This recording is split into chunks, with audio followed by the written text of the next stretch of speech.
मुलांनो, आज आपण इयत्ता 4थी परिसर अभ्यास भाग 1 या विषयाच्या मागच्या काही प्रश्नपत्रिकेमधील प्रश्न आपण या व्हिडिओमध्ये पाहणार आहोत। हे प्रश्न महत्त्वाचे असल्यामुळे तुम्हाला याचा नक्कीच फायदा होणार आहे, म्हणून व्हिडिओ शेवटपर्यंत नक्की पहा। रिकाम्या जागी योग्य शब्द लिहा। 1. जलसंजीवनी हे टिंबटिंब द्रावणाचे एक उदाहरण आहे। उत्तर उपयुक्त। गढूळ पाणी स्वच्छ करण्यासाठी त्यात टिंबटिंब फिरवतात। उत्तर तुरटी। 3. टिंबटिंब संपला की पुन्हा थंडीचा मौसम येतो। उत्तर पावसाळा। 4. फुलपाखराच्या टिंबटिंबला सुरवंट म्हणतात। उत्तर अळीला। खालील पर्यायापैकी योग्य पर्याय लिहा। 1. अंडी, अळी, क्रोश व टिंबटिंब या फुलपाखराच्या वाढीच्या 4 अवस्था आहेत। पर्याय: कोळी, प्रौढ, डास। उत्तर प्रौढ। 2. भारतातील लोकांचा मुख्य व्यवसाय टिंबटिंब आहे। पर्याय: मासेमारी, पशुपालन, शेती। उत्तर शेती। 3. गढूळ पाणी स्वच्छ करण्यासाठी त्यात टिंबटिंब मिसळतात। पर्याय: साखर, तुरटी, मीठ। उत्तर तुरटी। मुलांनो, आता इथे काही पर्याय दिले आहेत, त्यावरून खालील रिकाम्या जागा भरायच्या आहेत। पर्याय: सजीव, अंडी, कीटकनाशके, पावसाळा, 4। प्रश्न 1. टिंबटिंब संपला की पुन्हा थंडीचा मौसम येतो। उत्तर पावसाळा। प्रश्न क्रमांक 2. झाड टिंबटिंब आहे। उत्तर सजीव। प्रश्न क्रमांक 3.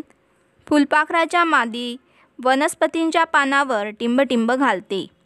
उत्तर अंडी। प्रश्न 4. फुलपाखराची वाढ होताना त्यामध्ये टिंबटिंब अवस्था असतात। उत्तर 4। प्रश्न क्रमांक 5. वनस्पतींना कीड लागू नये म्हणून आपण टिंबटिंब फवारतो। उत्तर कीटकनाशके। एका वाक्यात उत्तरे लिहा। प्रश्न 1. फुलपाखराच्या वाढीच्या 4 अवस्था कोणत्या? उत्तर अंडी, अळी, क्रोश व प्रौढ या फुलपाखराच्या वाढीच्या 4 अवस्था आहेत। प्रश्न क्रमांक 2. वृक्षवासी प्राणी कोणाला म्हणतात? उत्तर जे प्राणी जास्तीत जास्त वेळ झाडावर राहतात त्यांना वृक्षवासी प्राणी असे म्हणतात। प्रश्न क्रमांक 3. धरण कशावर बांधतात? उत्तर धरण नदीवर बांधतात। प्रश्न 4. फुलपाखराच्या अळीला काय म्हणतात? उत्तर फुलपाखराच्या अळीला सुरवंट म्हणतात। प्रश्न क्रमांक 5. आंब्याच्या झाडाला फुलोरा येतो त्याला काय म्हणतात? उत्तर आंब्याच्या झाडाला फुलोरा येतो त्याला मोहर म्हणतात। चूक की बरोबर ते लिहा। प्रश्न 1. तुरटीची पूड पाण्यात विरघळत नाही।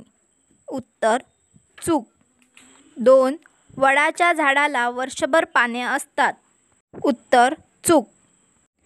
3. शेळीचे पिल्लू अंड्यातून बाहेर येते। उत्तर चूक। 4.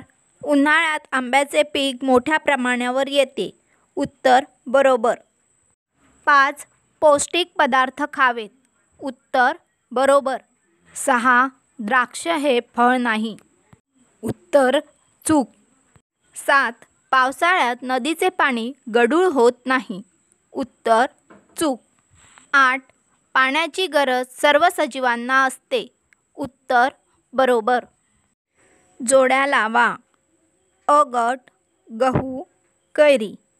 ब गट लोणचे, चपाती। गहू उत्तर चपाती, कैरी उत्तर लोणचे। थोडक्यात उत्तरे लिहा। प्रश्न 1. गव्हापासून कोणकोणते पदार्थ बनवले जातात? उत्तर गव्हापासून चपाती, ब्रेड, रवा, मैदा, बिस्किटे असे पदार्थ बनवले जातात. प्रश्न 2. परिसरातील आपल्याला उपयोगी पडणाऱ्या वनस्पतींची नावे व उपयोग लिहा. उत्तर: तुळस. तुळसी सर्दी, खोकला यांसारख्या आजारावर उपयोगी पडते. कडुलिंब. कडुलिंब त्वचेच्या आजारांसाठी व दातांच्या समस्येवर उपयोगी पडते. प्रश्न 3. पाण्याचा वापर करत असताना कोणती काळजी घ्याल? उत्तर: पाण्याचा वापर करत असताना पुढील काळजी घेऊ. तोंड धुताना नळ चालू ठेवणार नाही. शॉवरचा वापर कमी करेल. नळ गळत असेल तर तो दुरुस्त करून घेऊ. प्रश्न 4. वनस्पतींचा आपणास कोणकोणता उपयोग होतो? उत्तर: वनस्पतींपासून आपल्याला अन्नधान्य, भाजीपाला, फळे, फुले मिळतात. तसेच आपल्याला कापड तयार करण्यासाठी लागणारा कापूस हा वनस्पतींकडूनच मिळतो. वनस्पतींकडून आपल्याला ऑक्सिजन मिळतो. तसेच वेगवेगळ्या प्रकारची औषधे आपण वनस्पतींपासून बनवू शकतो. मुलांनो, व्हिडिओला लाईक करा आणि शेअर करा आणि असेच नवनवीन व्हिडिओ पाहण्यासाठी आपल्या मुलांची दुनिया या चॅनेलला सबस्क्राईब करा.